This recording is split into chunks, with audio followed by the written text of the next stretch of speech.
Isang linggo akong nasa koma. Nakikipaglaban sa kamatayan. Nang sa wakas ay idilat ko ang aking mga mata. Hindi yakap ng aking asawa ang sumalubong sa akin, kundi isang lukot na papel sa gilid ng mesa. Ikaw ang magbayad ng bill sa ospital. Wala kang silbi kundi pasanin. Umiyak ako ng ilang oras. Pakiramdam ko ay gumuho ang mundo ko. Matapos akong iwanan ng lalaking ibinigay ko ang lahat. Hanggang sa isang misteryosong lalaki na nakasuot ng perpektong trahe ang pumasok sa aking silid. At sinabi, "Patuyuin mo ang iyong luha." Ang iyong asawa ay nagtapon ng brilyante para lamang mamulot ng bato sa kalsada. Bago magsimula ang kwento, ay tap sa comments kung saan ka nakikinig. At huwag kalimutang mag-like at mag-subscribe para mas lumaki pa ang channel na ito at makapaghatid ng mas marami pang matitinding kwento. Ang matinding amoy ng antiseptiko ang unang gumising sa mga pandaman ni Ligaya. Nang unti-unti siyang magkamalay, pakiramdam niya ay mabigat ang kanyang mga talukap. Tila may naglagay ng tontoneladang tingga. Masakit ang buo niyang katawan. Manhid ang mga kasukasuan pagkatapos ng isang napakahabang pagtulog.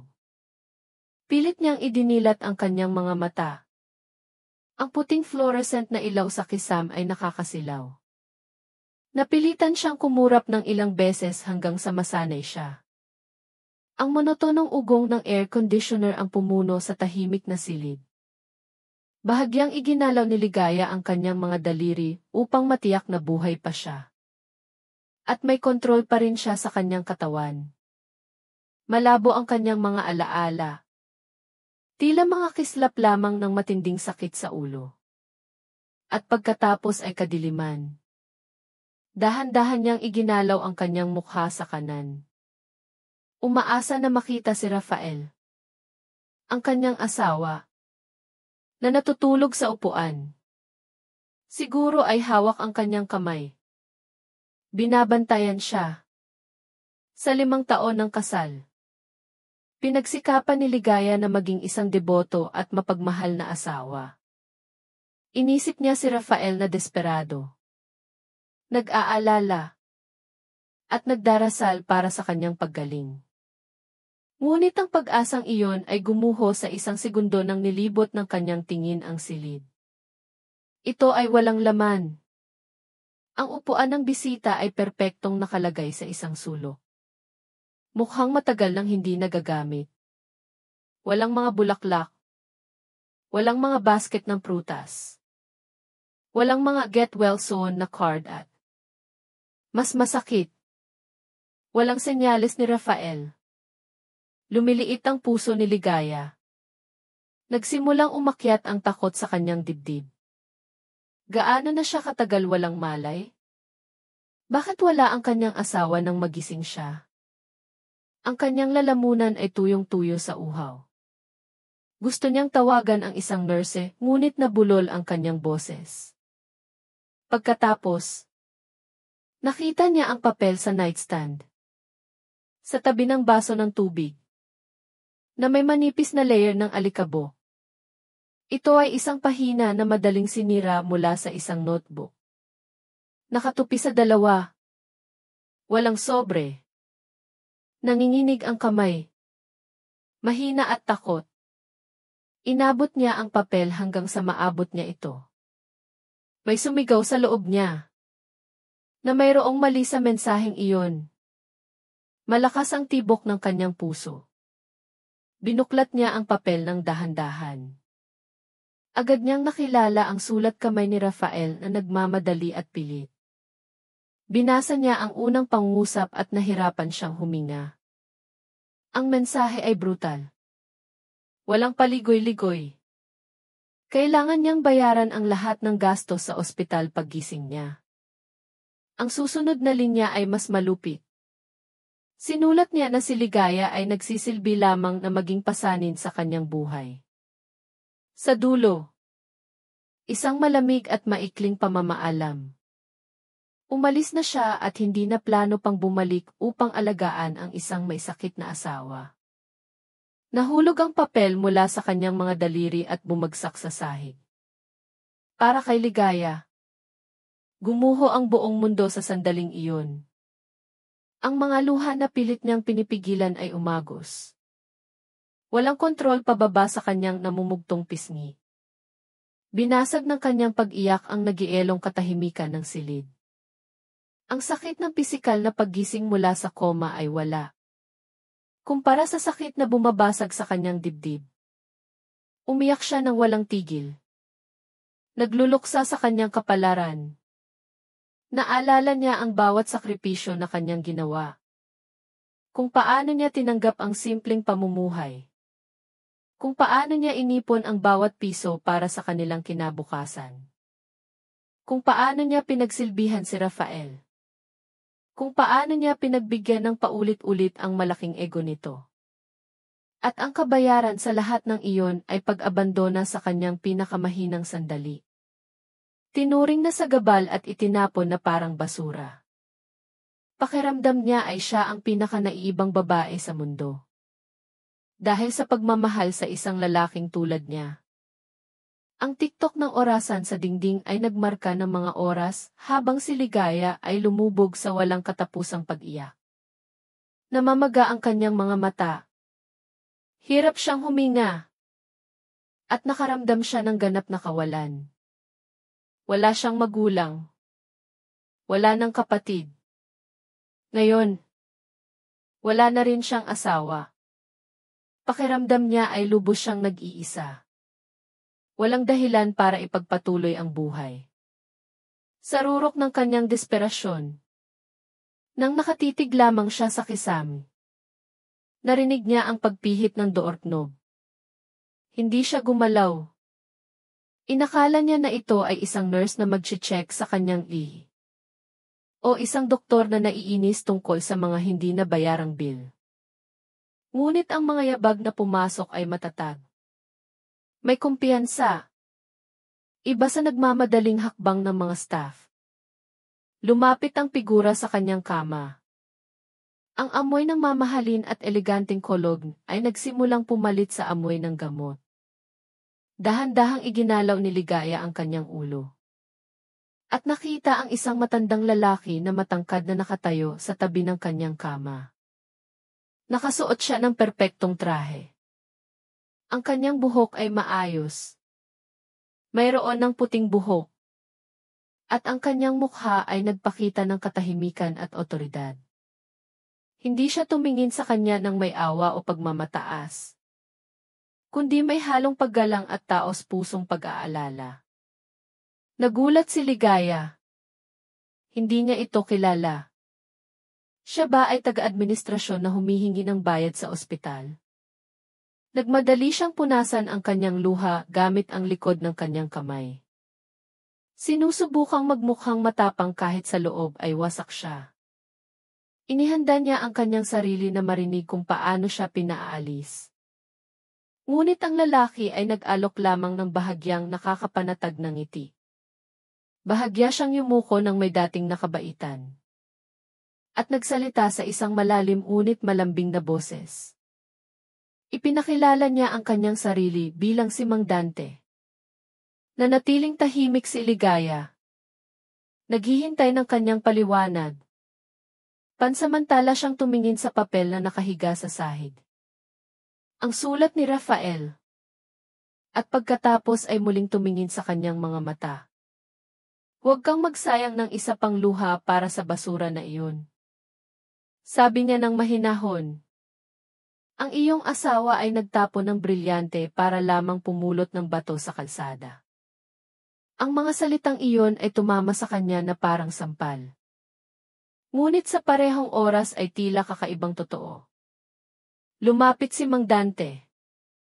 At sa isang tono na puno ng intensyon. Idinagdag niya. Ginawa lang ni Rafael ang pinakamalaking pagkakamali sa kanyang buhay. Dahil wala siyang ideya kung sino ka talaga. Kinilabutan si Ligaya sa mga salitang iyon. Tila alam ng lalaking ito ang isang sikreto tungkol sa kanyang sariling buhay. Tumingin siya sa kanya na nakakunot ang noo. Hindi niya mapagkasundo ang kanyang realidad. Bilang isang tila mahirap at nag-iisang babae. Sa ganyang metapora tungkol sa mga brilyante. Sa loob ng maraming taon, nakita niya ang kanyang sarili bilang isang ulila.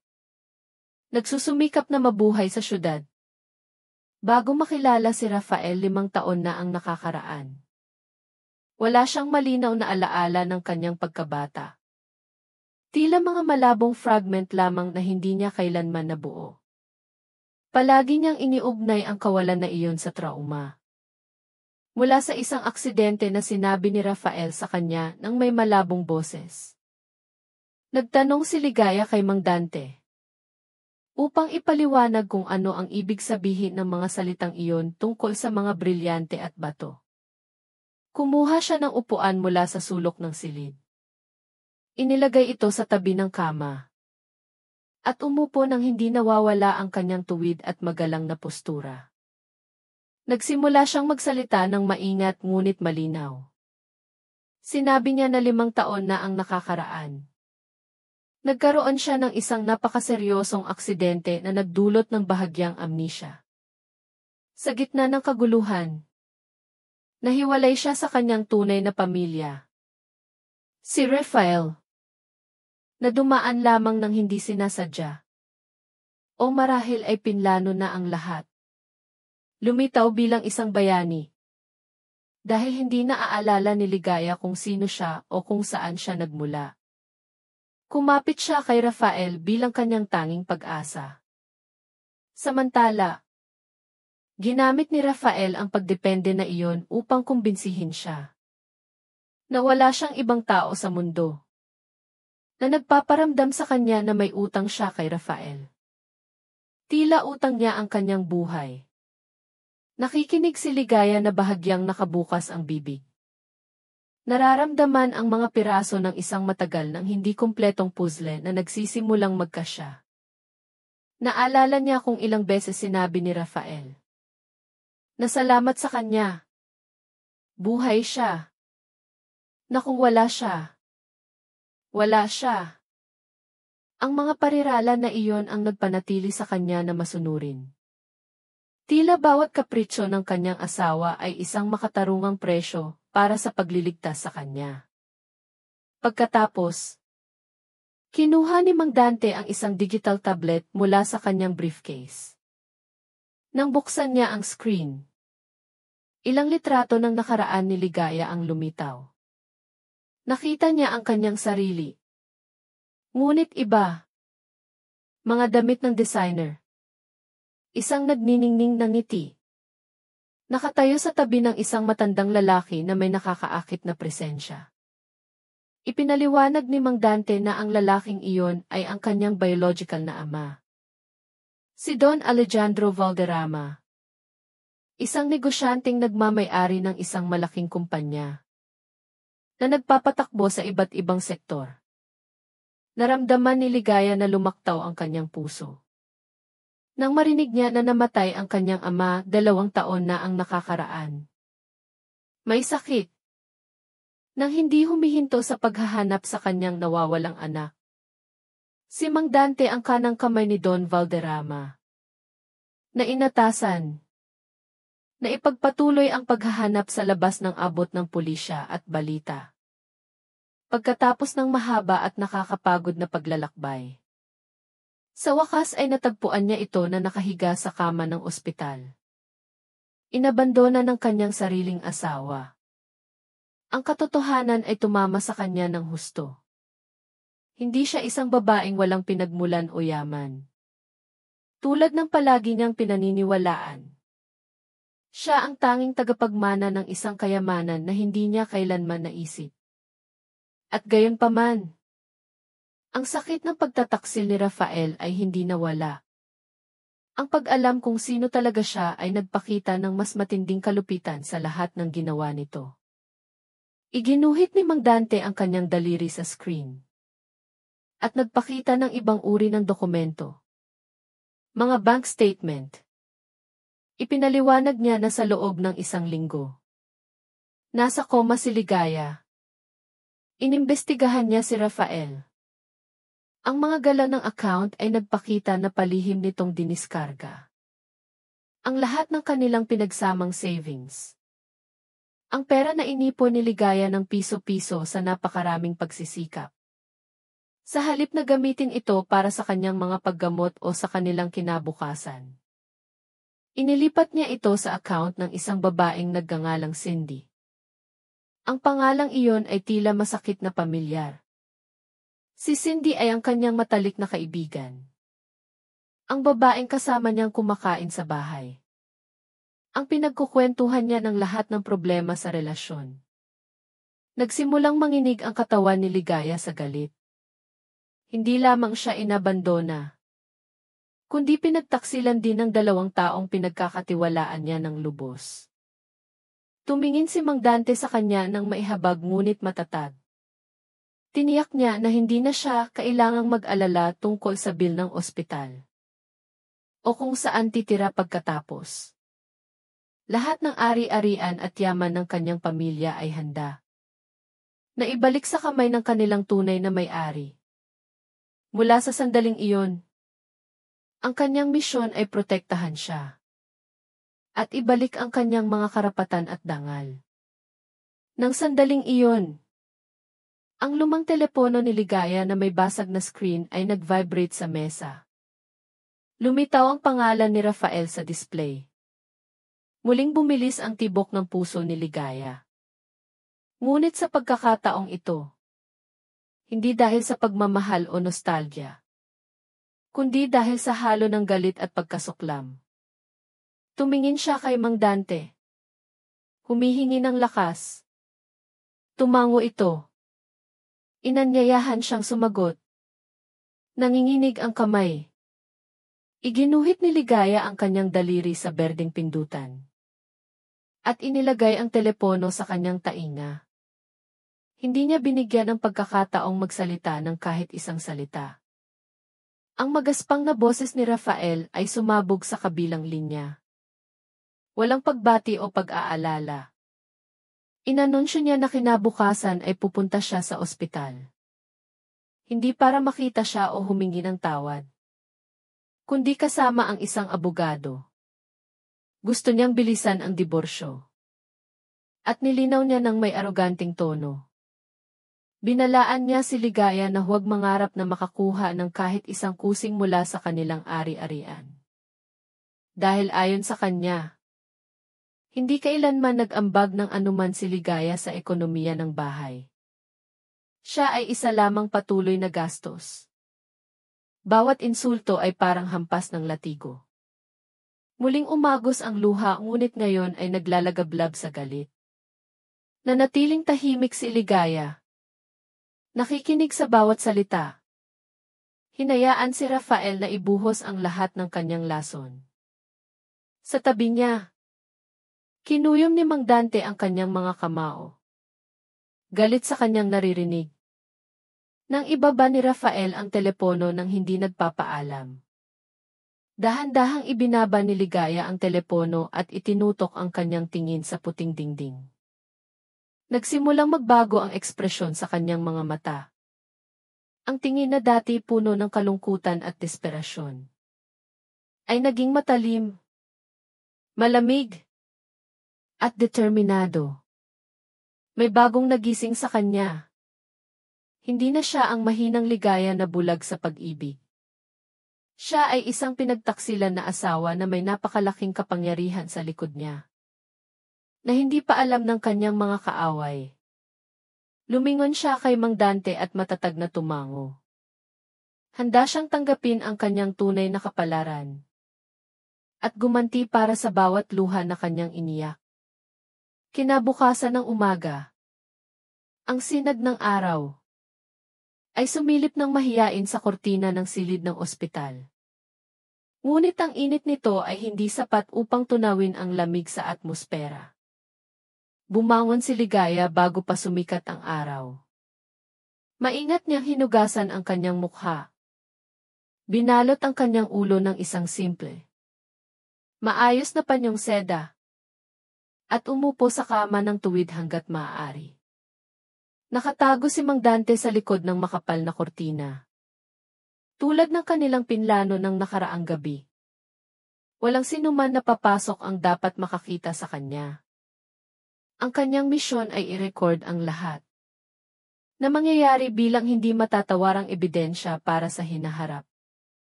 Humugot si Ligaya ng malalim na hininga. Sinusubukang pakalmahin ang kaguluhan sa kanyang dibdib. Kailangan niyang umarte upang bumalik sa pagiging masunurin at hangal na ligaya na akala ng kanyang asawa ay kilala niya. Hindi nagtagal bago umalinggaw ang mabibigat na yabag sa pasilyo. Bumukas ang pinto ng walang katok. Pumasok si Rafael na nakakunot ang noo. Ang asim na ekspresyon na kilala na ni Ligaya ng husto. Ngunit ang nagpakulo ng kanyang dugo ay hindi siya, kundi ang babaeng nakakapit sa kanyang braso na parang baging.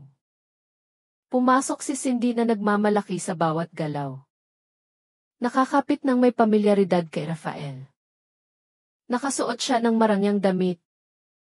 Isang branded na bag na nakasabit sa kanyang balikat.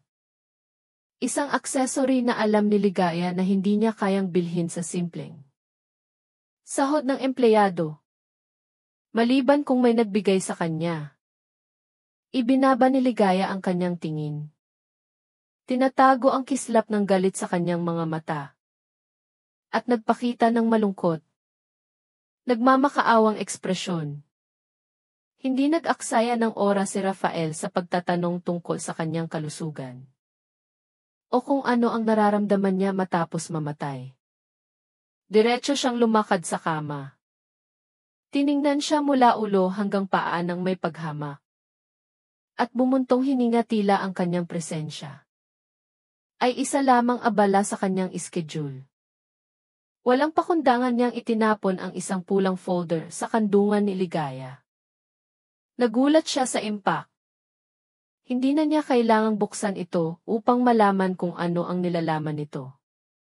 Ito ang mga papeles ng diborsyo na ipinangako niya sa telepono. Ipinatong ni Rafael ang kanyang mga braso sa kanyang dibdib at tumayo. Sa harap niya na parang isang malupit na hukom na nakaharap sa isang walang depensang akusado. Nagsimula siyang magsalita sa isang malakas na boses. Ipinahayag niya na sawa na siya sa pag-aalaga sa isang babaeng laging may sakit. Sinabi niya na si Ligaya ay walang iba kundi isang pasanin sa ekonomiya, na bumabagal sa kanyang umuusbong na karera. Kailangan niya ng isang kapareha na kapantay niya. Isang tao na maaaring sumikat kasama niya sa harap ng kanyang mga kasosyo. Hindi isang ordinaryong babae na alam lamang ang magbigay ng problema. Bawat salita ay isang kutsilyo na tumutusok sa puso ni Ligaya. Ngunit nilunok niya ito ng isa-isa nang hindi sumasagot. Sa tabi niya, ngumiti si Cindy ng may pagmamalaki. Ang kaibigan na maraming beses humiram ng pera ay tinitingnan na siya ngayon ng may kayabangan. Ng isang taong akala niya ay nanalo sa laro. Pinayagan pa niya ang sarili na magkomento ng may panunuya. Na dapat ay may dignidad si Ligaya na hayaan si Rafael. Para maging masaya siya sa isang mas angkop na babae. Dahan-dahang itinaas ni Ligaya ang kanyang ulo. At tiningnan silang dalawa ng may mga matang puno ng kinakalkulang luha. Hinayaan niya itong umago sa kanyang pisngi. Hindi dahil sa kalungkutan, kundi upang perpektuhin ang kanyang pagganap. Sa isang garalgal at mahinang boses, nagtanong siya, wala na ba talagang ikalawang pagkakataon para sa ating kasal? Ang sagot ay isang malupit na tawa mula kay Rafael. Tumawa siya ng malakas tila nakarinig ng isang walang katuturang biro. Itinuro niya ang kanyang daliri sa kanya at sinabi na walang saysay na panatilihin ang basura sa loob ng bahay. Ipinahayag niya na ang kanyang desisyon ay gawa na at wala.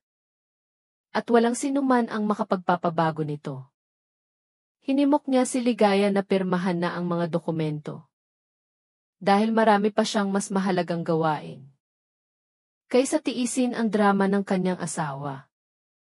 Nanginginig ang kamay, bahagyang mula sa naglalaman na galit at bahagyang sinasadya.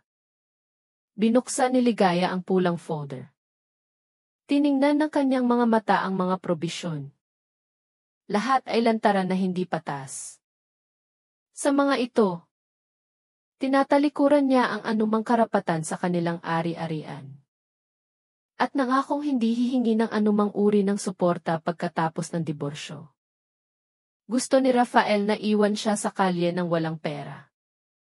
Kinuha niya ang ballpen na inabot sa kanya. Pigil ang hininga sa loob ng ilang segundo.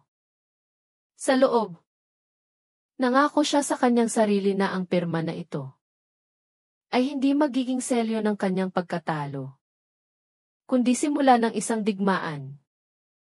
Inilagay niya ang dulo ng ballpen sa papel at dahan-dahang isinulat ang kanyang pangalan. Sulatin sa ibabaw ng fiscal stamp. Pagkatapos niyang matapos, inagaw ni Rafael ang folder mula sa kanyang mga kamay, tila takot siyang magsisi si Ligaya. Nagningning ang kanyang mukha sa ginhawa at kasiyahan. Sandali niyang tiningnan ang dokumento at ngumiti ng malawak kay Cindy. Mukha silang isang mag-asawa na nanalo sa loto. Pinayagan pa ni Rafael ang kanyang sarili na halikan ang pisngi ni Cindy. Sa harap mismo ni Ligaya, isang eksena na nakakapandiri at halos nakapagpasikmura sa kanya. Pagkatapos, tiningnan niya si Ligaya sa huling pagkakataon. At idineklara na mula sa araw na iyon, sila ay dalawang estranghero. Binalaan niya si Ligaya na huwag na siyang tawagan at tiyak na huwag ding magpakita sa kanyang trabaho o sa kanyang bagong bahay upang humingi ng pera. Sinabi niya na hindi na niya kayang makita pa ang kanyang mukha. Ibinaba ni Ligaya ang kanyang ulo. Nanatiling tahimik. Ngunit nang tumalikod si Rafael at Cindy at lumakad patungo sa pinto, tumingala siya. Ang kanyang tingin ay wala ng bakas ng kalungkutan. Naging malamig at matalim ito. Sa sandaling idinikit ni Rafael ang kanyang kamay sa doorknob. Nagsalita siya sa isang mahina ngunit malinaw na boses. Iba sa mahinang tono kanina. Alalahanin mong mabuti ang ikalawang ito. Rafael, ikaw ang nagpapalaya sa akin. Ikaw ang nagtatapon sa akin sa basura. Huwag na huwag kang maglakas loob na lumuhod para hilingin sa akin na bumalik. Tumigil si Rafael ng ilang sandali. Bahagyan niyang iginalaw ang kanyang ulo. Tumitingin sa kanya na nakakunot ang noo. Nagulat sa pagbabago ng tono. Gayunpaman, binura ng kanyang kayabangan ang anumang pagdududa. Bumuntong hininga siya ng may paghamak. Hinawakan ang kamay ni Cindy at lumabas ng silid. Isinara ang pinto ng malakas. Umalog-alog ito, tila ang pagtatapos ng isang masakit na kabanata sa buhay ni Ligaya. Nang humupa ang tunog, bumukas ang kurtina sa sulok. Lumabas si Mang Dante na may tahimik na mukha. Bagaman nagliliyab sa galit ang kanyang mga mata, hawak pa rin niya ang isang maliit na kamera na nakabukas, na nakarecord sa bawat galaw ng traidor na mag-asawa. Ayos ka lang ba, Ginang? Tanong niya.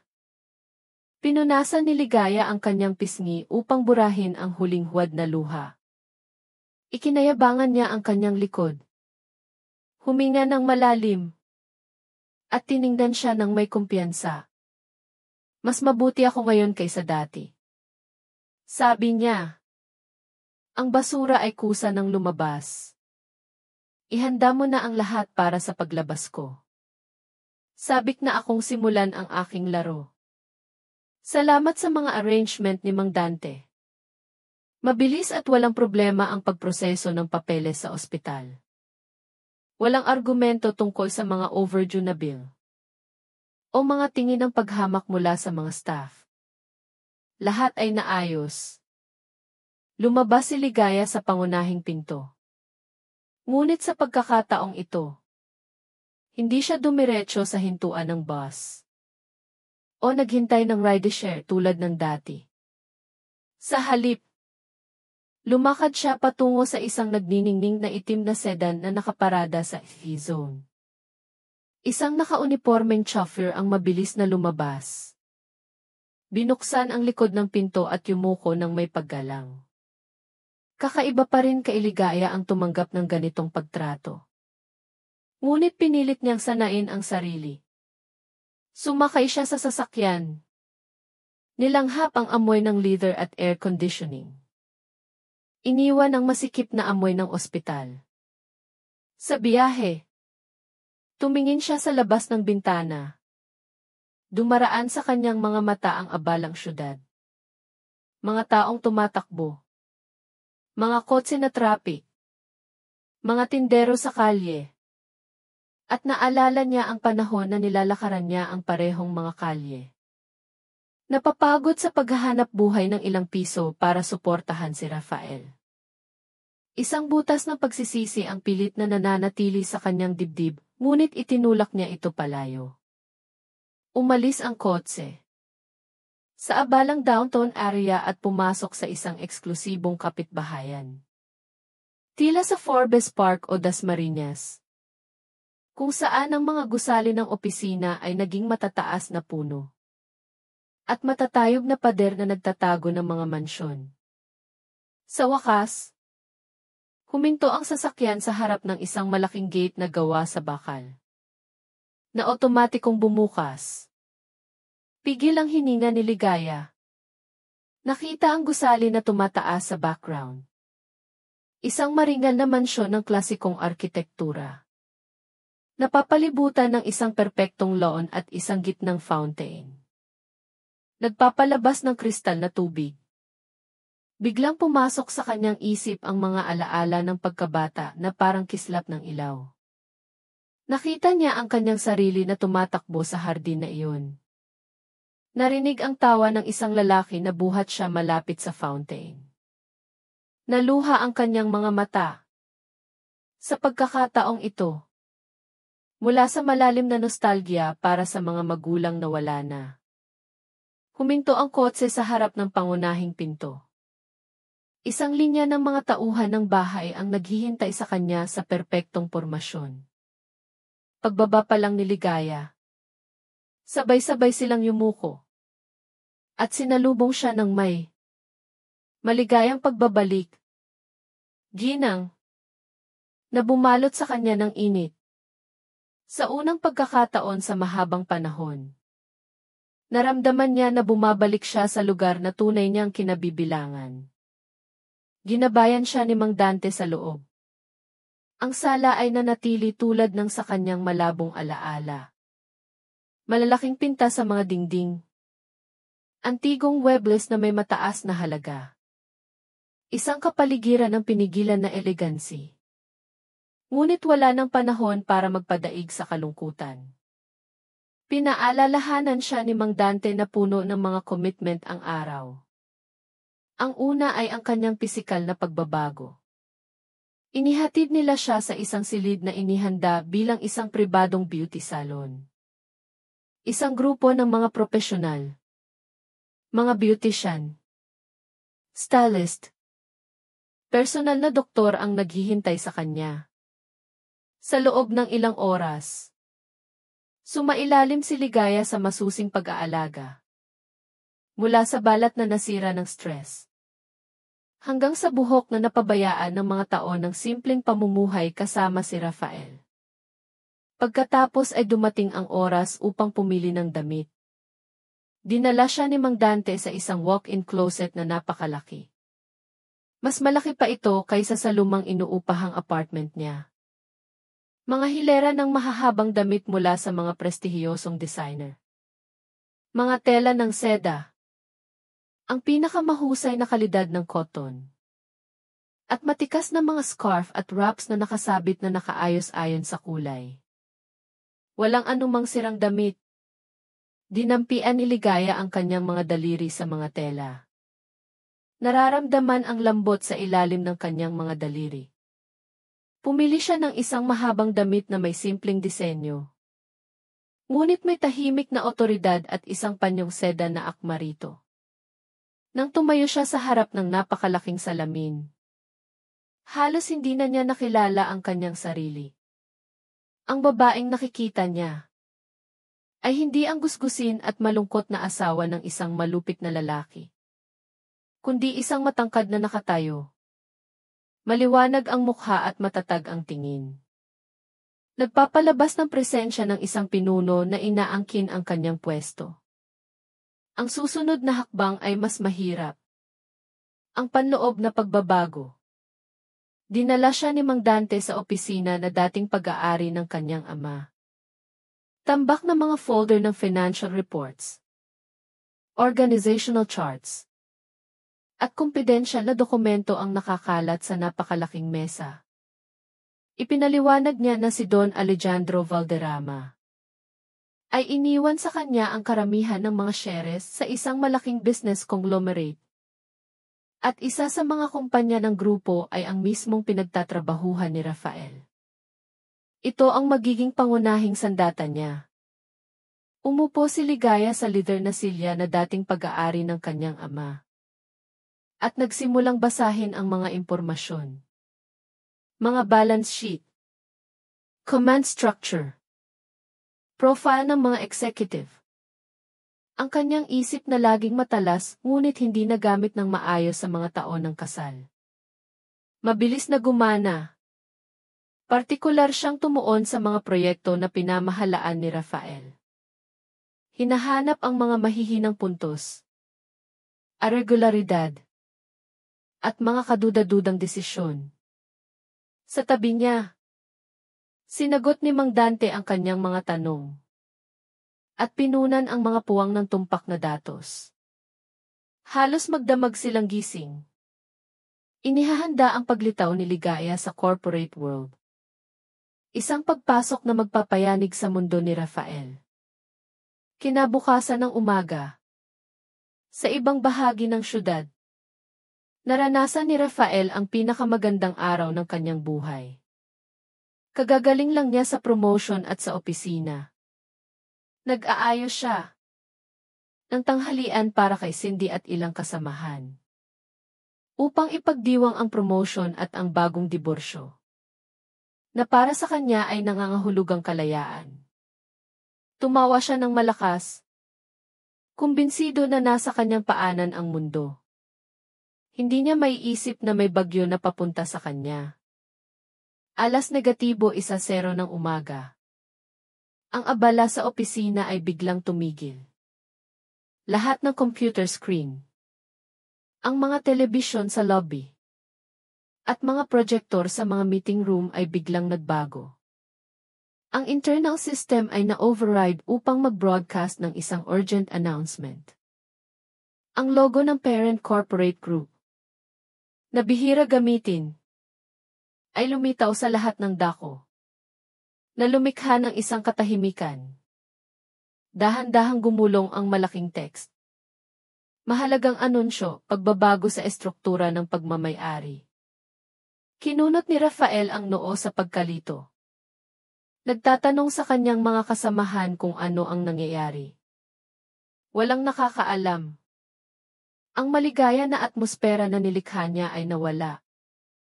Sa tensyon at bulungan, nagbago ang text. Sinalubong nito ang bagong may-ari na darating sa Central Building upang magsagawa ng isang surprise inspection at isang restructuring ng management. Kinilabutan si Rafael ng walang dahilan. Sinubukan niyang kumbinsihin ang kanyang ego na hindi ito magkakaroon ng masamang epekto sa kanyang bagong posisyon. Nagkamali siya. Sa labas ng gusali, isang convoy ng mga luxury car ang huminto sa harap ng pangunahing pinto. Nagmamadaling lumabas ang mga security guard upang linisin ang daan.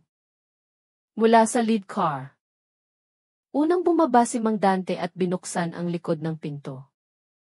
Mga pino na takong ang dumampi sa aspalto. Ang tela ng isang mahabang damit ay kumaway ng elegante. Tumayo si Ligaya sa harap ng skyscraper.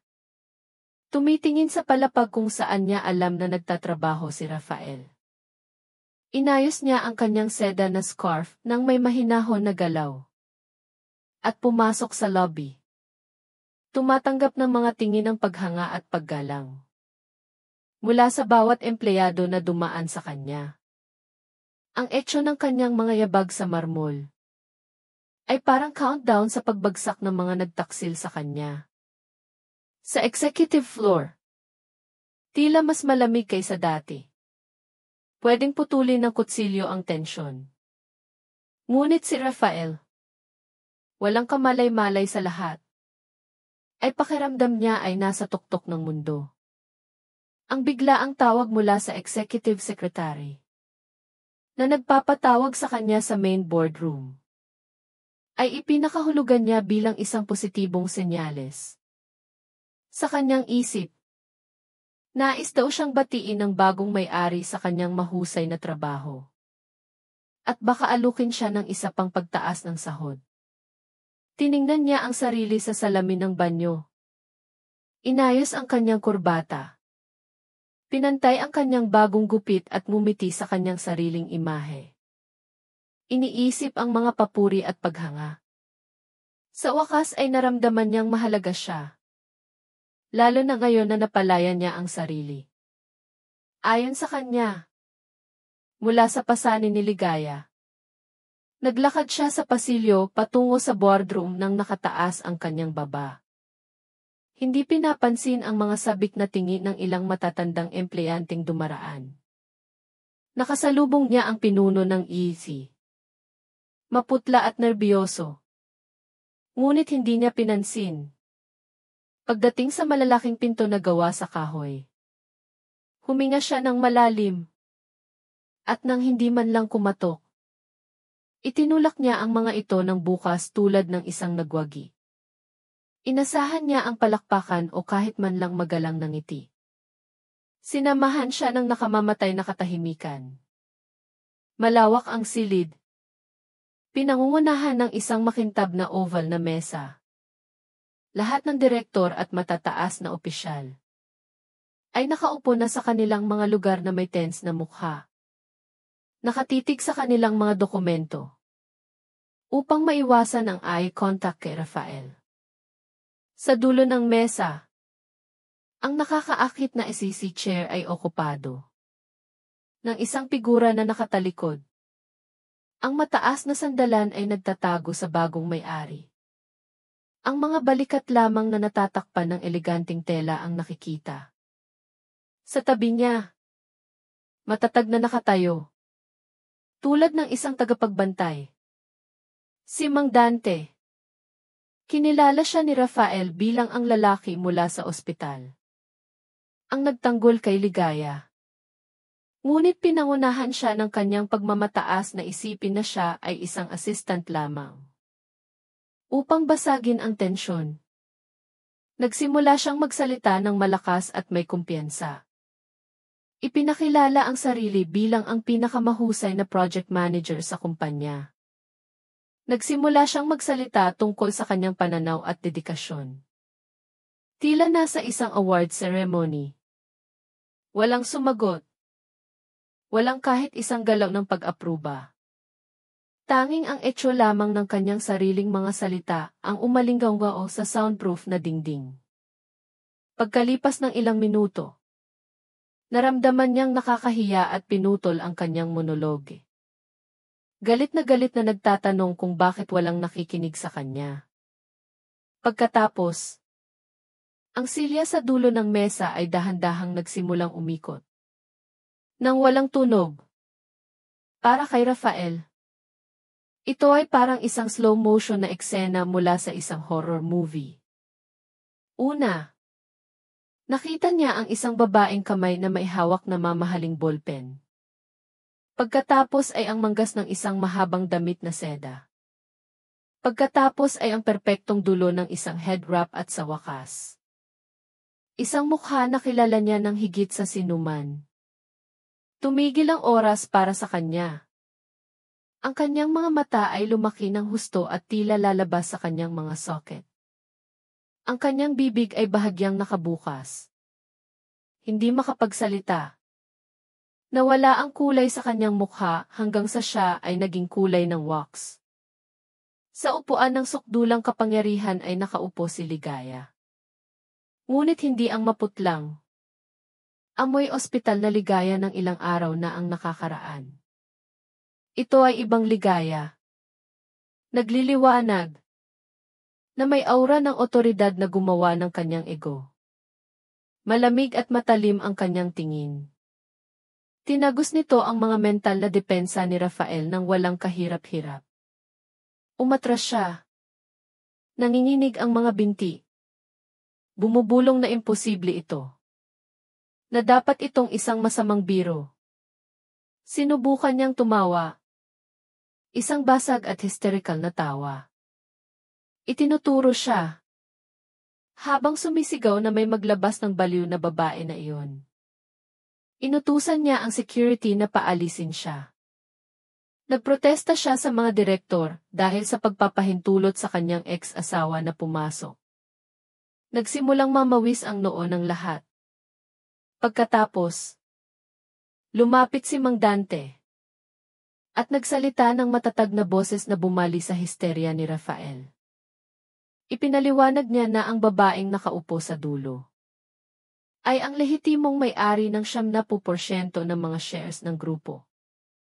Ang nag-iisang tagapagmana ng parent consortium. Si Ligaya Valderrama. Ang mismong babaeng hinamak niya. Nanghina ang mga binti ni Rafael. Halos hindi siya makatayo sa likod ng isang walang laman na silya. Ang katotohanan ay mas brutal kaysa sa anumang suntok. Ang asawa na kanyang tinawag na walang silbi at walang pera ay naging tunay na may-ari ng lugar na nagbibigay sa kanya ng kabuhayan. Tiningnan siya ni Ligaya ng walang ekspresyon. Tila tinitingnan ang isang nakakainis na insekto. Sa isang dahan-dahan ngunit tiyak na galaw. Kinuha niya ang dossier ng malaking proyekto na pinagyayabang niya ng husto. At itinaas ito upang makita ng lahat. Pagkatapos ay sinadya niyang ibagsak ito sa sahig. Ang ingay ng tumpok ng mga papel na tumama sa marmol ay tila kulog sa katahimikan. Doon siya nagsalita sa unang pagkakataon sa silid na iyon. Kalmado ang kanyang boses. Ngunit bawat pantig ay naglalaman ng lason para sa karera ni Rafael. Tinawag niya ang proyekto na basura. Tulad ng pagtawag niya kay Ligaya. Detalyado niya ang isa-isang pagkabigo. Ang mga manipulasyon ng datos. Ang mga maliliit na katiwalian na hindi napansin ng lumang pamunuan. Si Mang Dante ay nagtapon ng tumpok ng mga dokumento ng audit. Sa mesa na nagpapatunay sa bawat salita. Ipinahayag ni Ligaya na hindi siya magpapahintulot sa isang inkompetenteng manager na walang moralidad sa kanyang kumpanya.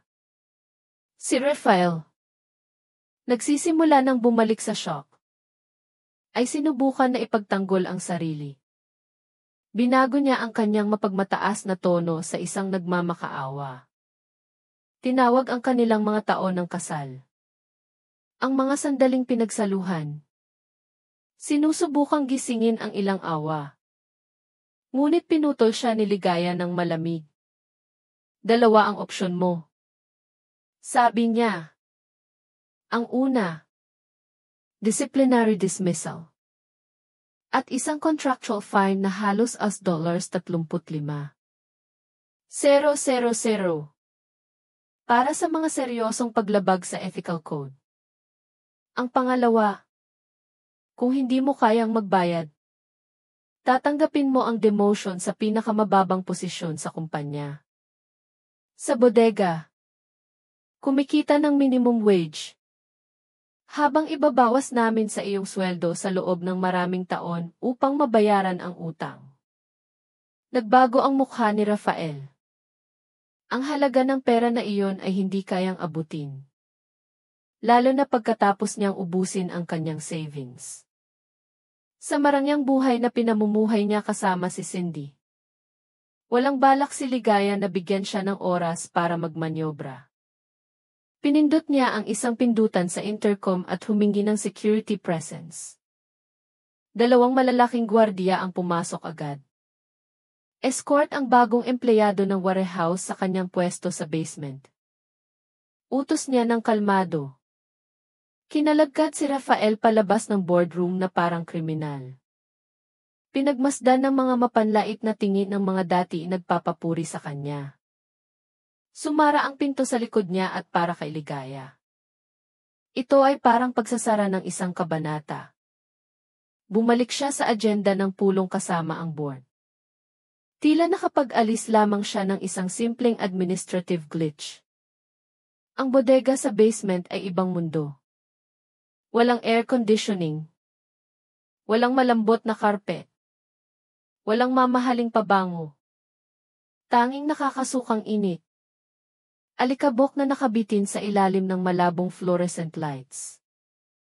At ang amoy ng karton at pawis. Nakatayo si Rafael sa gitna ng pasilyo sa kanyang bagong uniforme. Magaspang na tela na masyadong masikip sa baywang. Ang kanyang dress shoes na dati makintab ay nababalutan ng kulay abo na alikabok. Tumingin siya ng may desperasyon sa walang katapusang hilera ng mga kahon na tumataas hanggang kisame. Ilang oras na ang nakakaraan. Isa siyang boss na nagbibigay ng utos mula sa isang komportableng silya. Ngayon, kailangan niyang buhatin ang mga kahon na iyon ng isa-isa. Ang warehouse manager, isang matanda na lalaki na ininsulto ni Rafael ng maraming beses dahil sa maliliit na detalye, ay tumayo sa harap niya na may nakakakilabot ng ngiti ng kasiyahan. Binigyan niya ito ng mga instruksyon. Sa isang tono na kasing brusko ng ginamit ni Rafael noon. Kailangan niyang ilipat ang 500 kahon mula sa unloading zone patungo sa pinakamalayong sulok bago ang lunch break. Kung hindi niya matapos, hindi siya magpapahinga. Nagprotesta si Rafael ng may galit. Ito ay trabaho ng hamak. Hindi para sa isang college graduate na tulad niya. Nabalikat ang warehouse manager.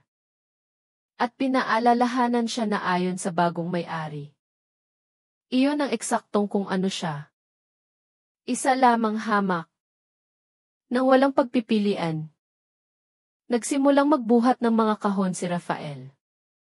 Napakabigat ng mga ito. Puno ng mga file. Pagkatapos ng 10 kahon, pakiramdam niya ay bali ang kanyang likod. Nabasa ng pawis ang kanyang uniforme. Naglalabas ng maasim na amoy. Ang kanyang mga kamay na sanay sa keyboard at ballpen ay napuno ng blisters. Mas masahol pa sa sakit ng katawan ang kahihiyan. May ilang dating subordinate na dumaan ang nakakilala sa kanya. Nagbubulungan sila. Itinuturo siya. Nagtatawanan ng patago. Nagkomento sila tungkol sa karma na mabilis na dumating para sa aroganteng boss na nauwi sa pagiging kargador. Ibinaba ni Rafael ang kanyang ulo. Tinatago ang kanyang mukha sa likod ng tumpok ng karton. Nilunok ang luha ng galit. Sa pagtatapos ng shift, lumabas siya ng gusali na nagpapahila ng kanyang mga paa. Wasak ang kanyang katawan. Otomatikong inabot niya ang susi ng kanyang kotse sa bulsa. Para lamang maalala agad na ang sasakyan ay wala na sa lugar na pinaparadahan niya. Kinumpiska na ito ng finance company ngayong hapon. Pagkatapos ng 3 buwan ng hindi pagbabayad. Dati, tinatataka ni Ligaya ang mga pagkaantala na iyon ng dagdag na pera. Ngunit ngayon ay wala na ang pinagkukunan na iyon. Kailangan ni Rafael sumakay sa siksikang pampublikong sasakyan. Isang bagay na hindi niya ginawa sa loob ng maraming taon. Ang init. Ang amoy ng pawis. Ang takot sa mga magnanakaw. Lahat ay nakakainis sa kanya. Pagdating niya sa luxury na apartment na inupahan niya kasama si Cindy, isang buwan na ang nakakaraan. Umaasa siyang makahanap ng kaunting ginhawa. Ngunit pagbukas ng pinto, isang hysterical na tili ang sumalubong sa kanya. Baliktad ang sala. May mga shopping bag na nakakalat sa sahig. Si Cindy. Namumula ang mukha. May hawak na ilang credit card. Inihagis niya ang mga ito sa mukha ni Rafael. Sumisigaw na lahat ng ito ay na-decline sa kanyang paboritong tindahan. Napahiya siya sa harap ng kanyang mga kaibigan. Sinabi ng cashier sa kanya na ang mga card ay nakablock dahil sa kakulangan ng pondo. Humingi siya ng paliwanag. Inakusahan si Rafael na walang silbi sa pera. Pagod at wasak. Sumabog si Rafael. Sinigawan niya si Cindy na lahat ay kasalanan ng kanilang kasakiman. Kinaway niya ang kanyang mga braso at sinabi kung ano ang nangyari sa opisina. Na si Ligaya ang tunay na may-ari. Na na-demote siya sa isang warehouse worker. At may utang siya ng daan-daang libong piso. Walang awa si Cindy. Sa kabaligtaran, mas lalo siyang nagalit. Ininsulto niya si Rafael dahil sa pagiging bobo. Nang hindi nalaman kung sino talaga ang kanyang asawa sa lahat ng mga taon na iyon. Lumala ang argumento. Nagkaroon ng mga batikos at mura. Walang bakas na natira sa pag-ibig na ipinahayag nila. Tanging takot na mahulog sa kahirapan. Kinabukasan, si Cindy, na hindi matanggap ang kanyang bagong mahirap na buhay, ay gumawa ng isang impulsibong desisyon. Kumbinsido na walang karapatan si Ligaya na tratuhin sila ng ganoon. Nag-makeup siya ng makapal. Nagsusuot ng damit na medyo luma na. At nagpakita sa central building ng corporate group. Nagwala siya sa lobby. Sumisigaw at humihingi na makita si Ligaya. Sinubukan siyang pigilan ng receptionist, ngunit si Cindy ay nagwala na parang hayop. Nagtulakan at sumisigaw. Hanggang sa nagdulot siya ng eksena na umakit sa atensyon ng lahat. Ipinahayag niya ang kanyang sarili bilang biktima. Inakusahan si Ligaya na kinukuha ang lahat sa kanya. Naniniwala siya na kung ipapahiya niya si Ligaya sa publiko, matatakot si Ligaya at bibigyan sila ng pera. Sa halip, ang kanyang eksena ay nagpalabas sa Reyna mula sa kanyang lungga. Bumukas ang mga pinto ng elevator. At lumabas si Ligaya. Kasama si Mang Dante. At ilang miyembro ng executive team. Wala siyang ipinakitang galit o kahihiyan. Tanging isang malamig na katahimikan na nagbigay galang. Tumahimik ang lobby. Nakita siya ni Cindy at sinubukang sumugod sa kanya. Ngunit dalawang security guard ang humawak sa kanyang mga braso. Lumaban siya. Sumisigaw ng mga insulto kay Ligaya. Humingi siya na ibalik ang ari-arian ni Rafael. Lumapit si Ligaya ng dahan-dahan. Huminto ng 1 metro mula kay Cindy. Hindi na niya kailangang taasan ang kanyang boses. Sapat na ang matatag na intonasyon para marinig ng lahat. Wala akong kinuha ni isang ari-arian kay Rafael. Sabi niya. Dahil wala siyang kailanman pag-aari na hindi sa akin. Lahat ng kanyang tinamasa ay produkto ng aking trabaho at aking pera. Naninakaw niya at ninyong dalawa sa akin. Tiningnan niya si Cindy at ngumiti ng pahilig. Pagkatapos ay sininyasan niya ang head of security na itapon ang basura. Nagsimulang kalagkarin ng mga gwardya si Cindy patungo sa labasan. Sumipa siya. Dumura ng mga insulto habang dumaraan kay Ligaya. Bahagyang yumuko si Ligaya at bumulong sa kanyang tainga. Nang may matalas na lamig, Kunin mo ang iyong lalaki. Kunin mo ang anumang natira sa aking dating asawa. Hindi ko kailangan ng segunda mano na may sirang moral. Ang mga salitang iyon ay tumago sa dignidad ni Cindy na parang sibat. Inihagis siya sa mainit na sementado ng kalsada. Sa harap ng mausisang tingin ng 12 ng tao. Nagsara ang otomatikong pinto. Inihiwalay si Cindy na napahiya mula sa loob ng gusali. Kung saan nanatili si Ligaya sa kanyang glass tower. Umiyak si Cindy sa aspalto. Alam niya na talo na siya bago pa man magsimula ang laban. Kinabukasan ng gabing iyon. Bumuhos ang malakas na ulan sa syudad. Tila umiiyak ang langit.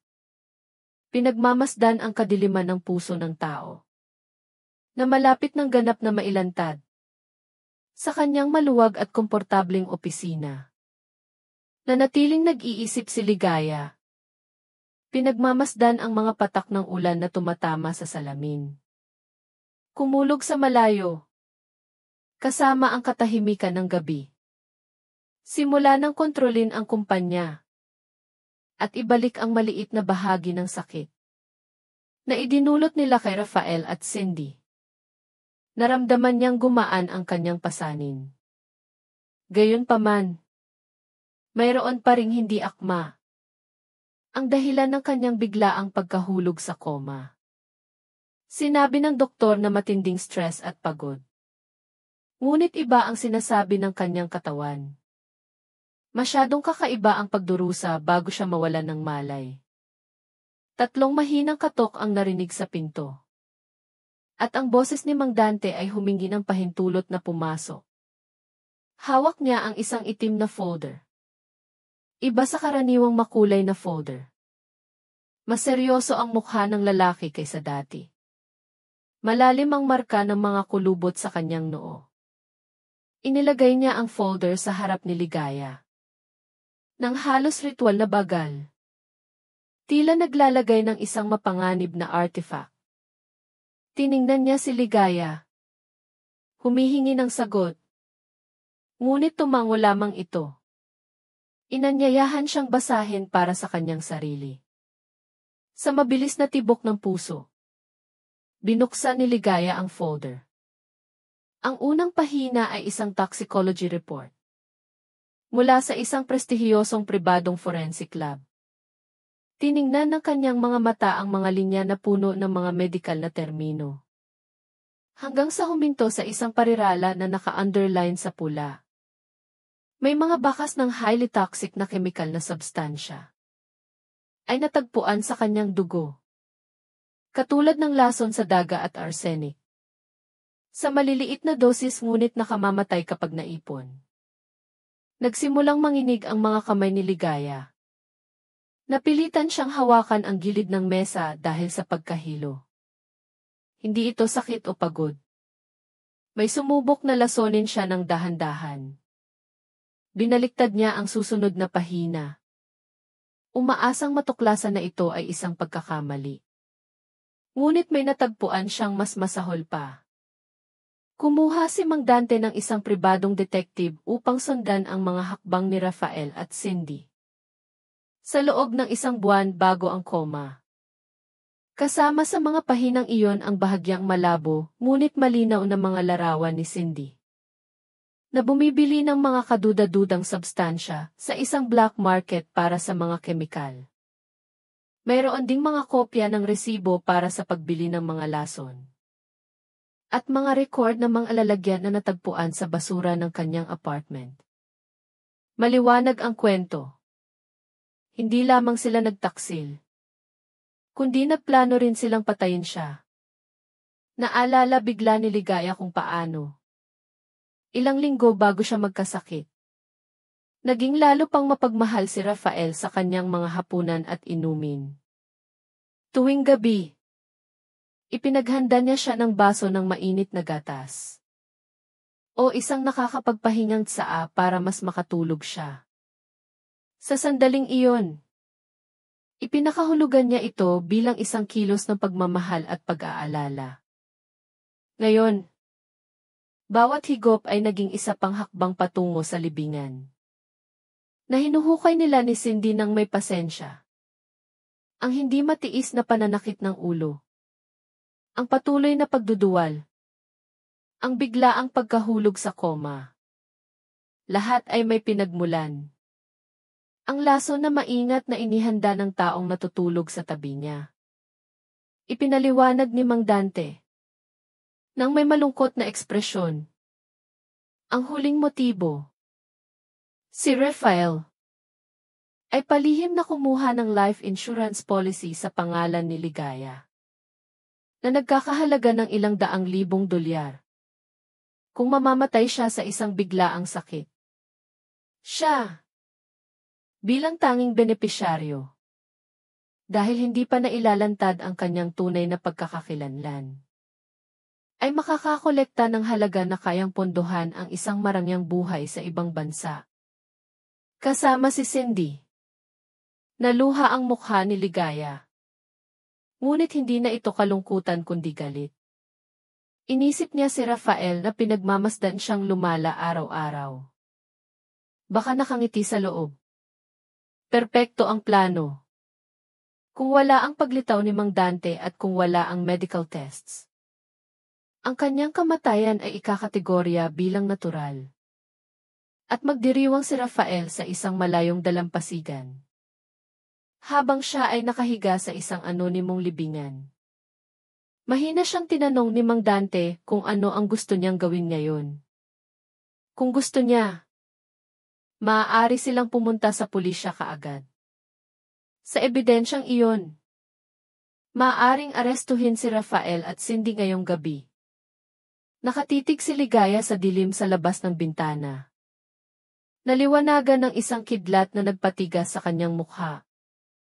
Umiling siya. Masyadong madali iyon. Bulong niya. Masyadong maliit na parusa ang kulungan para sa kanila. Gusto kong makita silang bumagsak ng mas mababa bago magsara ang mga rehas. Gusto kong matikman nila ang pag-asa. Ang lumipad ng kaunti at pagkatapos ay bumagsak ng hindi na makabangon. Sa isang mahinahon na tono ngunit puno ng banta.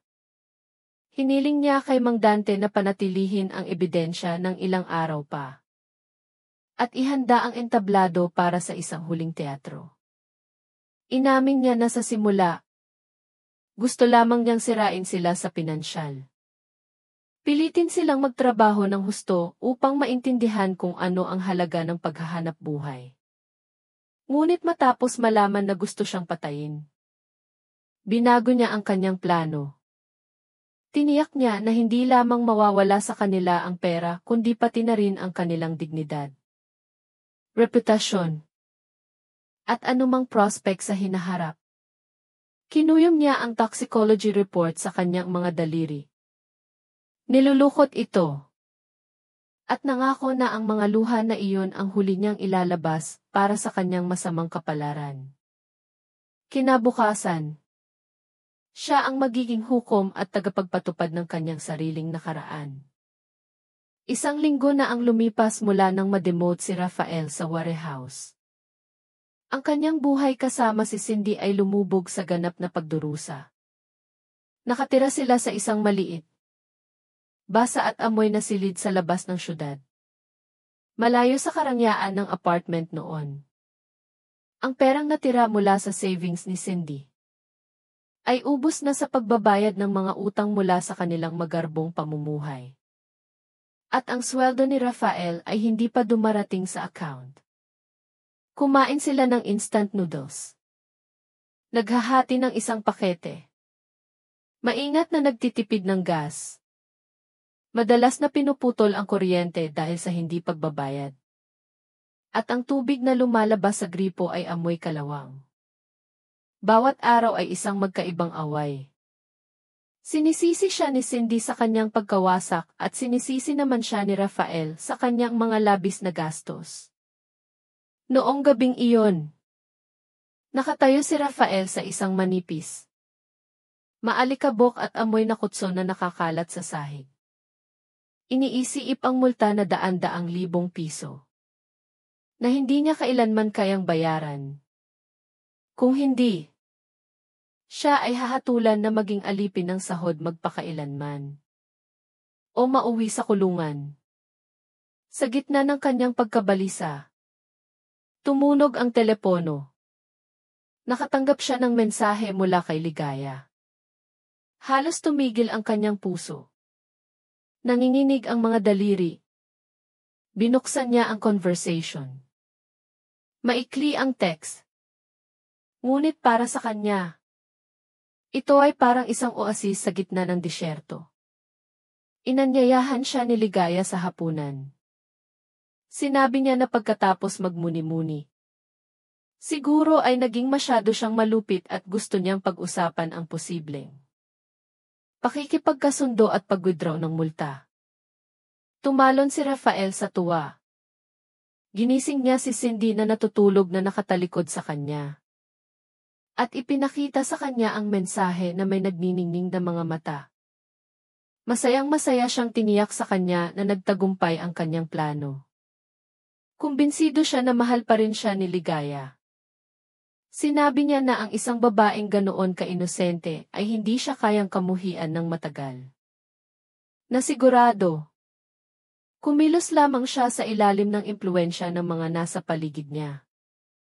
Nagduda si Cindy sa una. Ngunit ang kanyang pagnanais na bumalik sa isang marangyang buhay ay nilunod ang anumang pag-iingat. Kinumbinsi siya ni Rafael na ito ang malaking pagkakataon upang ayusin ang lahat. Kung magtagumpay siyang linlangin muli si Ligaya, makakakuha sila ng bahagi ng kanyang kayamanan o kahit man lang mawala ang utang. Nagsimula silang maghanda. Bagaman halos wala na silang disenteng damit. Marami sa kanilang pinakamagandang kasuotan ay naibenta upang bumili ng pagkain. Pinagpaga ni Rafael ang isang lumang gusot na trahe na amoy kulob. Humiram si Cindy ng damit sa isang kapitbahay sa boarding house. Bagaman medyo malaki ito sa kanya. Naglagay siya ng make-up gamit ang natirang pampaganda niya. Sinusubukang takpan ang pagod sa kanyang mukha. Sa harap ng isang basag na salamin, nagpalakasan sila ng loob. Kinumbinsi ang sarili na mukha pa rin silang isang alta sosyedad na mag-asawa. Sinuklay ni Rafael ang kanyang buhok. Sinasanay ang kanyang pinakamatamis na ngiti. At ang kanyang pinakamakaawang tingin. Ang parehong mga tingin na nagpatunaw sa puso ni Ligaya noon. Inubos nila ang huling pera nila sa taxi. Upang makarating sa 5-star hotel kung saan sila ipinatawag ni Ligaya. Pagpasok sa lobby, pakiramdam nila ay maliit sila. Ang mga chandelier na kristal. Ang perpektong atensyon ng staff. At ang mga eleganteng bisita ay nagparamdam sa kanila na hindi sila nabibilang. Ngunit kinuyom ni Rafael ang kamay ni Cindy. Hinimok siyang panatilihing nakataas ang kanyang ulo. Isang receptionist ang naghatid sa kanila sa isang pribadong silid sa itaas na palapag. Ipinakahulugan niya ang espesyal na atensyon na iyon. Bilang isang senyales na gusto ni Ligaya na makipagkasundo. Sa kanyang imahinasyon, nakikita na niya itong humihingi ng tawad. Umiiyak sa kanyang mga braso at nagmamakaawa na bumalik siya upang patakbuhin ang kumpanya. Binuksan ng isang waiter ang mga pinto ng silid. Maganda ang dekorasyon ng silid na may sariwang bulaklak. At isang mesang maingat na inihanda. Sa likod, sa isang maliit na entablado na may malambot na ilaw. Si Ligaya. Nakasuot siya ng isang simple ngunit marangyang evening gown. At ang kanyang tindig ay nagbigay galang. Hindi siya nakangiti. Ngunit ipinakahulugan ni Rafael ang kanyang neutral na mukha bilang naglalaman ng damdamin. Walang ibang bisita kundi si Ligaya. Ilang hindi gumagalaw na waiter at ang etyo ng kanilang sariling mga yabag. Ang katahimikan ng silid ay tila solemn sa kanya. Halos sagrado. Binitawan niya ang kamay ni Cindy at lumapit sa entablado. Nagpapakita ng isang nagsisising ekspresyon na kanyang sinanay. Naluha ang kanyang mga mata sa kinakalkulang paraan. Tinawag niya si Ligaya sa pangalan nito sa malambing na tono. At nagsimulang bumigkas ng isang melodramatic na talumpati. Na nagsisisi siya. Na nagdurusa siya nang wala siya. Na naintindihan niya na siya ang tanging babae na minahal niya. Nananatili si Cindy ng ilang hakbang sa likod. Bahagyang nakayuko ang ulo. Nagpapanggap na nagsisisi ayon sa script na idinikta ni Rafael. Nang lumapit siya, nakita ni Rafael na hindi gumagalaw si Ligaya o umiiwas. Ipinakahulugan niya ito bilang isang senyales na sumusuko ito. Nang halos mahawakan na niya ito, matatag na umatras si Ligaya. Nagbago ang kanyang mukha. Hindi na ito walang ekspresyon kundi lantaran na nandidiri. Itinaas niya ang kanyang kamay, na may nakalahad na palad sa pagitan nila na parang isang barrier. Sa isang malinaw na boses na umalinggaw sa buong silid. Inutusan niya. Tumigil ka. Huwag mong subukang hawakan ako ng maruruming kamay na iyan. Napako si Rafael. Nakabukas pa rin ang mga braso. Ang ngiti niya ay naging ngiwi. Bago pa siya makapagtanong kung ano ang nangyayari. Itinuro ni Ligaya ang isang bagay sa likod niya. Isang malaking screen ang bumaba mula sa kisam. Nagpakita ng puting ilaw sa mga dingding. Bago pag-usapan ang pag-ibig o pagpapatawad. Sabi niya, panoorin mo ito. Biglang namatay ang mga ilaw sa silid. Nag-iwan lamang ng kislap ng screen. Nagsimulang tumibok ng malakas ang puso ni Rafael. Sa screen, lumitaw ang isang malinaw na larawan ng isang kusina sa kanilang lumang bahay. Sa isang sulok, may pet sa isang buwan bago. Malinaw na nakikita si Cindy mula sa likod, na nagbubuhos ng pulbos mula sa isang maliit na pakete sa isang baso ng gatas. Sa tabi niya, siya mismo ang naghahalo ng likido gamit ang kutsara. Tumatawa. Pagkatapos, ang mga larawan. Ipinakita kung paano nila inilagay ang baso sa nightstand ni Ligaya. Nagkomento sa dosis. Nagbibiro na sa ganitong paraan ay matatapos din ang lahat. At nag-uusap tungkol sa mga biyahe. Sa Europa na gagawin nila gamit ang pera mula sa insurance. Naramdaman ni Rafael na huminto ang kanyang mga binti sa pagtugon. Sinubukan niyang umiling ngunit namanhid ang kanyang panga. Bawat tawa niya na pinalakas ng mga speaker. Ngayon ay tumusok sa kanyang sariling tainga. Nahulog si Cindy sa sahig. Nakaluhod. Maputla ang mga kamay na nakatakip sa bibig upang pigilin ang tili. Nang matapos ang video, naging itim ang screen at naging masiksik ang katahimikan kaysa dati. Nilunok ni Rafael ang kanyang laway. Sinusubukang mag-improvise ng dahilan. Upang sabihin na ito ay isang montage. Isang digital manipulation. Bago pa siya makabigkas ng isang salita. Lahat ng ilaw sa silid ay umilaw ng buo. Kumurap si Rafael. Nabulag. Nang bumalik ang kanyang paningin, natuklasan niyang hindi walang laman ang silid. Sa mga mesa, sa mga anino na hindi niya nakita kanina, nakaupo ang dose-dosenang tao. Sa unang hilera, ang mga pangunahing investor ng kumpanya, ang board of directors na nag-demote sa kanya, at ilang matatandang kasosyo ni Don Alejandro Valderrama. Lahat ay nakatingin sa kanya nang may paghamak na nagpalamig sa kanya. Sa isang tabi, isang grupo ng mga mamamahayag ang may hawak na kamera at mikropono. Nagre-record ng bawat isa sa kanyang mga reaksyon. Malapit sa pinto. Nakalinya. Ilang pulis na nakauniporme ang naghihintay ng instruksyon. Hindi ito isang reconciliation dinner. Ito ay isang public trial na dinisenyo ni Ligaya upang ilantad ang kanilang mga krimen sa harap ng mundo. Hindi lamang niya gusto na pigilan sila. Gusto niyang tiyakin na hindi na sila makakabangon muli. Nang hindi naaalala ng lahat kung sino sila. Pinanood siya ni Ligaya na nakaluhod. Tulad ng kanyang hula. Naalala niya ang sinabi niya kay Rafael sa ospital.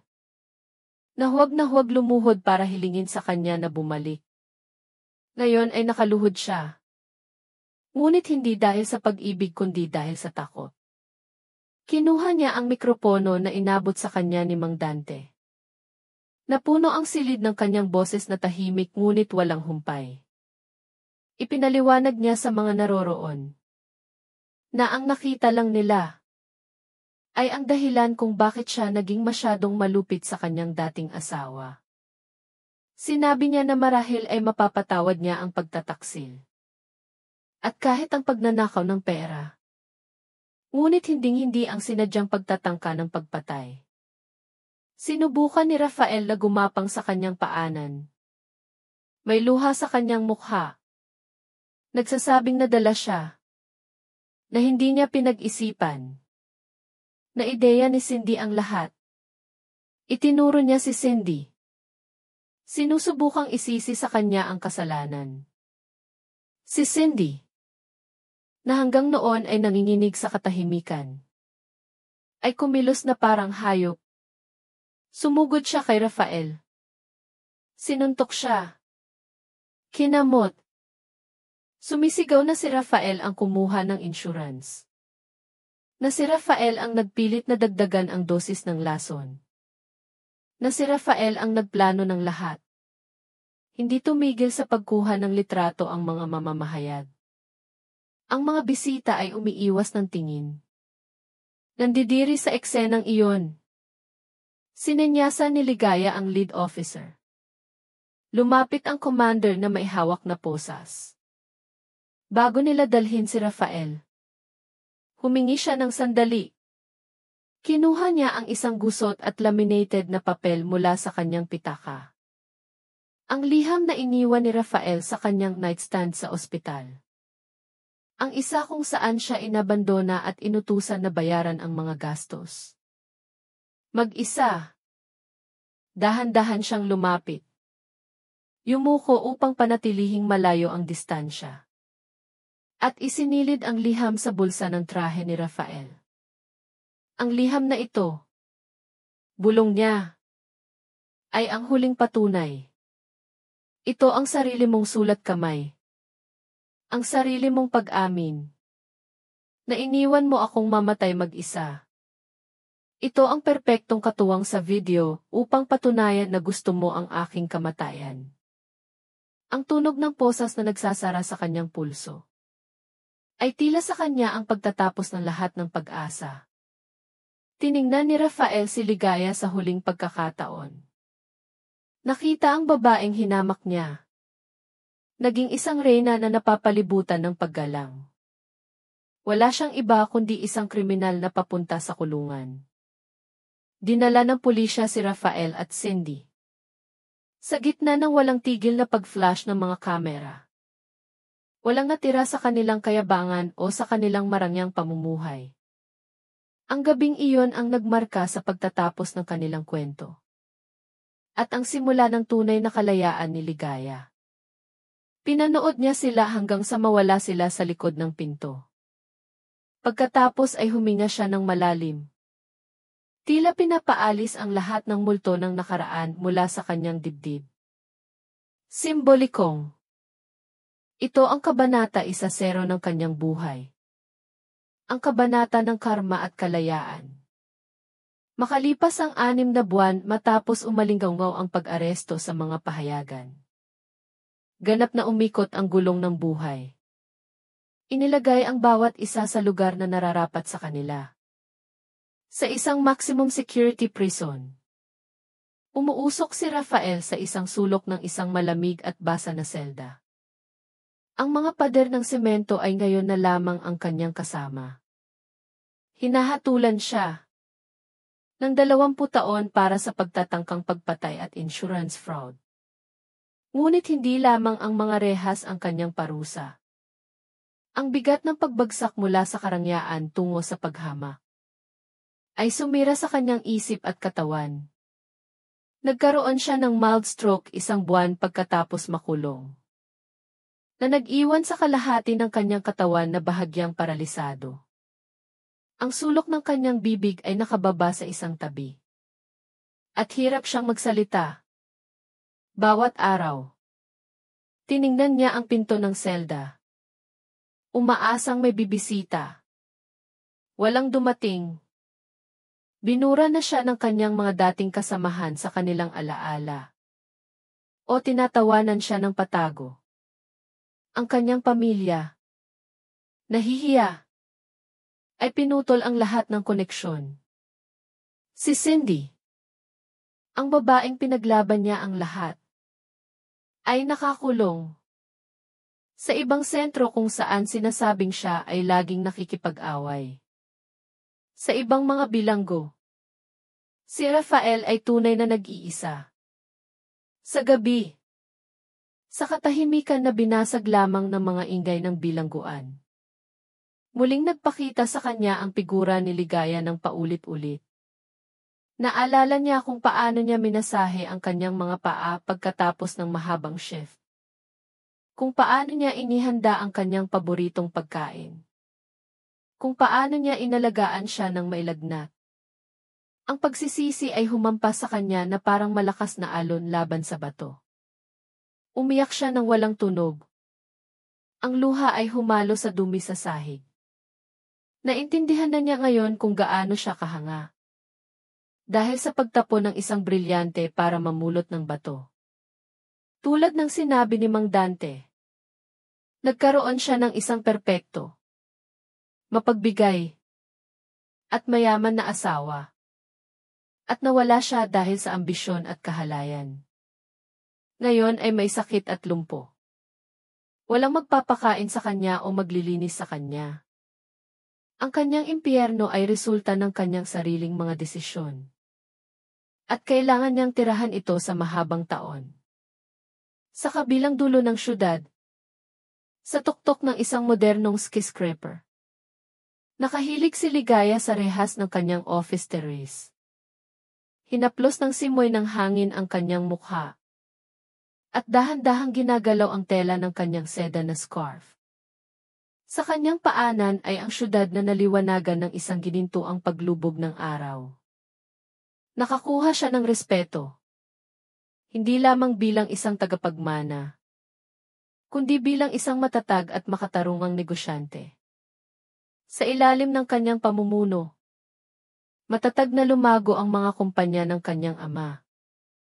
Gayunpaman, ang kanyang pinakamalaking tagumpay ay hindi sa mga numero, kundi sa pundasyon na kanyang itinatag 1 linggo bago. Ang pundasyon na ito ay nakatuon sa pagtulong sa mga kababaihan na biktima ng domestic violence at mga single mother na inabandona ng kanilang mga kapareha. Ayaw ni Ligaya na may iba pang babae na makaramdam ng kawalan ng pag-asa. Tulad ng kanyang naramdaman sa kama ng ospital na iyon. Nag-aalok ito ng legal advice, professional training, at seed money para sa maliliit na negosyo. Bawat oras na nakikita niya ang isang babae na nakakabangon ang kanyang ngiti. Tumayo at bumuo ng isang bagong buhay na malayo sa pang-aabuso. Nakaramdam siya ng kasiyahan na mas malalim kaysa sa anumang kita sa pananalapi. Ang kanyang puso na dating puno ng sugat ay ngayon ay puno ng layunin. Wala nang lugar para sa hinanakit. Bumukas ang mga glass door ng terrace. At lumabas si Mang Dante na may 2 tasa ng mainit na tsaa. May tahimik na pagmamalaki sa kanyang mukha.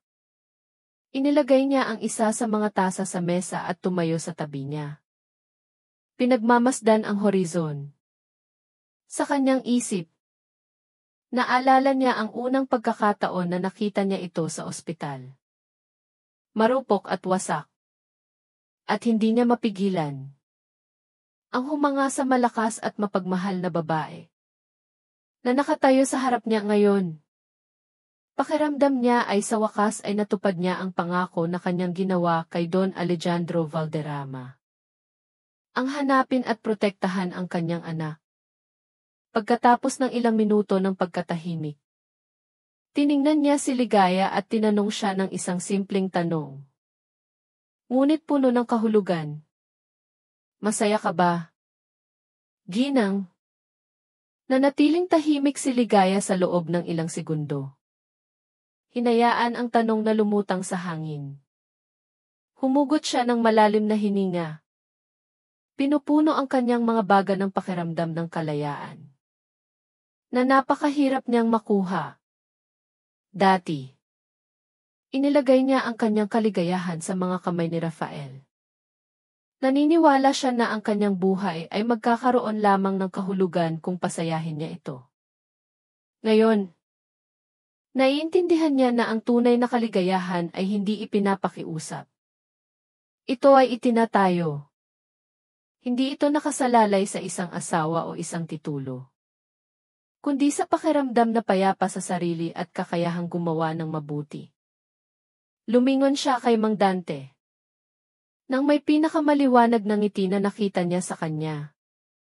Masayang-masaya ako. Sagot niya ng matatag. Dahil ang aking kaligayahan ay hindi na nakasalalay sa pagmamahal o pag-apruba ng iba. Ito ay akin.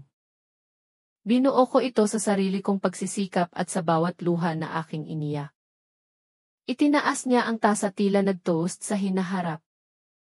Pinagmamasdan niya ang langit na namamatay sa kulay kahel at ginto. Nakarating na sa dulo ang kanyang kwento ng sakit. Isang bagong pahina na puno ng pag-asa ang bumukas sa harap niya. Uminom siya ng tsaa at naramdaman ang init nito na kumakalat sa buo niyang katawan. Handa siyang tanggapin ang bukas ng may magaang puso at malayang kaluluwa. Kung nakarating ka rito, alam mo na hindi lang ito ang kwento ni Ligaya. Ito ang kwento ng sinumang pinagtaksilan, minamaliit o tinrato na parang basura. At gayon pa man, nagpa siya na bumangon at bawiin ang kanilang dignidad. Nagustuhan mo ba ang kwento at taga saan ka nakikinig? Magkita tayo sa comments. Kung nagustuhan mo ang kwento, maaari mo akong suportahan sa pamamagitan ng pagpapadala ng super thanks. Para mas makapaghatid pa ako ng mas maraming kwento na tulad nito. Maraming salamat sa iyong matamis na suporta. Inaabangan ko ang iyong mga komento sa kwento. Sa screen, makikita mo ang 2 bagong kwento ng buhay na lubos kong inirerekomenda. Marami pang iba sa aking channel. Huwag kalimutang mag-subscribe. Magkita tayo sa susunod na kwento ng buhay. Nang may pagmamahal at paggalang.